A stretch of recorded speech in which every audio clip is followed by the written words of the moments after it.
আসসালামু আলাইকুম ওয়া রাহমাতুল্লাহি তাআলা ওয়া বারাকাতুহু। পবিত্র ঈদ উল ফিতরের শুভেচ্ছা। কমলগঞ্জে অবস্থিত রামপাশা আংশিক হযরত শাহ আজম শাহ রহমতুল্লাহি তাআলা আলাইহি হিফজুল কোরআন দরগাহ মডেল মাদ্রাসার শিক্ষকবৃন্দ ও সকল ছাত্রছাত্রী, অভিভাবকবৃন্দ, উপদেষ্টাবৃন্দ ও কার্যকরী কমিটির সদস্যবৃন্দ সহ বিশ্বের সকল মুসলিম উম্মাহকে আমরা জানাই পবিত্র ঈদ উল ফিতরের শুভেচ্ছা। ঈদ মোবারক। আসুন আমরা সকলেই পবিত্র দীর্ঘ এক মাস সিয়াম সাধনার পরে আমাদের সামনে উপস্থিত পবিত্র ঈদ উল ফিতর।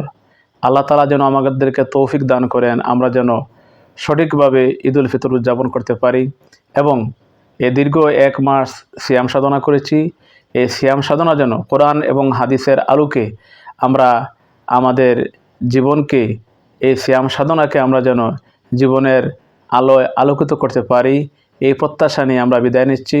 আসসালামু আলাইকুম ওয়া রাহমাতুল্লাহি তাআলা ওয়া বারাকাতুহু।